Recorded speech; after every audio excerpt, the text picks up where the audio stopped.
Evening guys, Gary here. Just thought I'd give you an update on the restoring a glue bomb video series that I'm doing. As you can see on the desk in front of you, quite a bit. I've done quite a bit to the Firebird. You need to go back through my video series, through the archive, to see how bad this kit really was. It's quite a rare kit. I think I described it before right in the first vid. It's an MPC 1973 Pontiac Firebird formula. These kits go for pretty decent money these days, and I can't afford to buy a decent mint kit for one of these, so I picked up a glue bomb. And if you go back to the first vid, you'll see how bad this one was, and it really was a piece of shit, to be honest.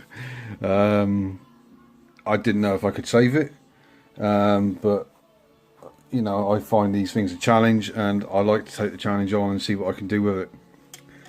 And it's coming together really nice. So as you can see in front of you, like I said, the body's painted now. We're pretty much ready for final assembly. Still got a little bit of work to do, so I'll show you what we've got.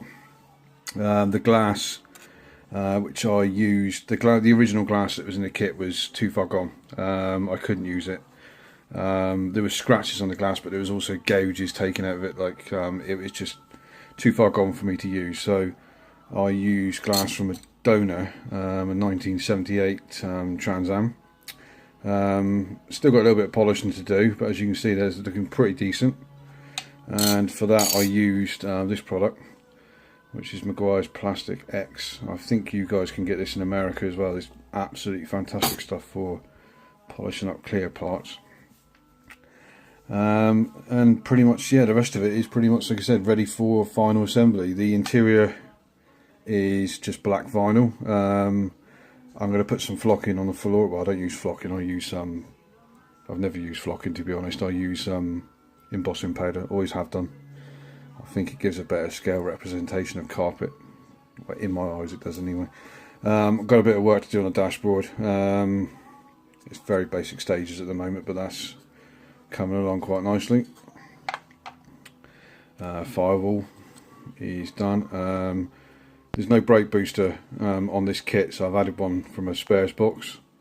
It's probably not the correct type, but it's better than nothing at all, if you know what I mean. I'm building this kit basically as it would have been out of the box. I'm not using wiring on it. Basically just showing you what you can do with a glue bomb. I've not added any parts to it. The only parts I've added to this kit is I've made a homemade top hose for the radiator, which is there, and I use electrical wire for that. I'll show you exactly what I use.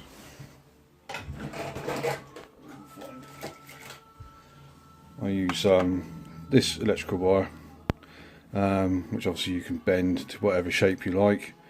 I then super glue it in place. I get it to sort of, you know, exactly where it should be on the car, shape it somewhat, and then paint it a matte rubber black colour, which I use Tamiya rubber black XF85 for that, which is a decent colour for representing rubber parts, hoses and whatnot. But yeah, as you can see, it's all come together quite nicely. It's a parts box air cleaner, because the air cleaner that's in the kit is not correct for a formula. It's correct for a Trans Am, but not a formula. And the only other thing I've added is the wheels. The original wheels in the kit are these, and they are not a very good representation of a Pontiac rally wheel, to be honest. So I've gone for these American mags.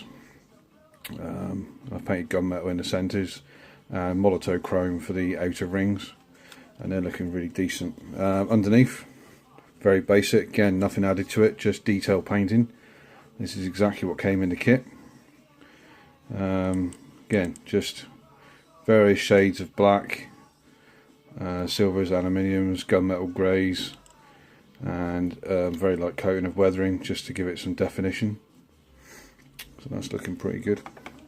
The body, I had to do a lot of work on the roof for this one because the glass, the original glass that was in the kit, had melted into the roof and caused some really bad indentations in the roof. So I spent hours, and I mean hours, filling this roof, sanding it to make it look half decent, and it's looking pretty good now. I haven't final polished it yet. It has been clear coated, but we've got a really nice dark green metallic finish on this. My inspiration for doing it in this colour was the film, the John Wayne film from the early 70s, McHugh, which he uses a Brewster Green Pontiac Firebird, and that is probably a little bit darker than this colour, but I'm liking this colour. I think it's really nice. Like I said, you see a bit of smudges on it because I haven't polished it yet, but this will come up pretty decent. And again, the hood is also looking pretty good. The sorry guys, video cut off then. I was just explaining that these extensions on the actual hood scoops are resin pieces which I've filled in, and they look pretty good now. You can hardly tell, there's a couple of little marks in them, but you could hardly tell that they were separate parts.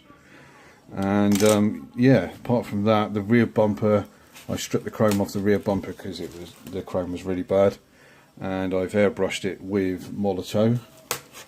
It's one of my first experience of airbrushing with Molotow, and it's come out very nice. I don't know if the camera's going to pick it up, but I'm just going to focus on it. Probably not. But yeah, it's pretty decent. It's a nice finish. That Molotow chrome is very impressive stuff when you airbrush it. I've got to put a clear coat on that yet because obviously, as anybody knows, Molotow is very delicate. But looking in the Scale Auto magazine, apparently you can use, oops, let's get you back into focus. Apparently you can use Spastic's Ultimate Clear, which is what I shall use. That chrome was sprayed about 3 or 4 days ago, so now it's solid enough for me to put a clear cut over it, and hopefully it won't ruin the finish. But just to give you an idea of, I airbrushed the Molotow chrome. I've got the refill pen thing. You drip it directly into the airbrush cup. Don't need to thin it. Sprayed it at about 12 pounds, 12 psi. I'll just give you an idea of how good it is. I mean, this is a Peterbilt grill that I'm doing for the big rig group build, and I mean, you can see that, if you ask me, it looks better than kit chrome. So yeah, I'm really impressed with it. So that's where we are. The next video you'll see of this will be the completed model, hopefully, because there's not much else to do on the car at all. The window surrounds need some foiling. I might use foil, I might use the Molotow marker, depends on how lazy I'm feeling. But hopefully we'll have this one buttoned up this weekend. So I want to, hopefully, you know, you've enjoyed this series of videos. As you know, I do these glue bomb restorations. I do several per year. I get great satisfaction from them, and it's just proves, you know, next time you go to a model show and you see a car that you fancy and it's a beat up old kit, just make sure that everything's there to build it as a stock. I mean, you can always use bits and pieces from your parts boxes, and we've all got spares boxes, the amount of parts that come in kits these days, and just have fun with it. You know, you can do amazing things with plastic. You know, it's a very forgiving material. You know, I mean, it's not never really past saving. There's always something you can do with it. So hope you enjoyed the series, guys, and say next vid, hopefully I'll have it all buttoned up for you.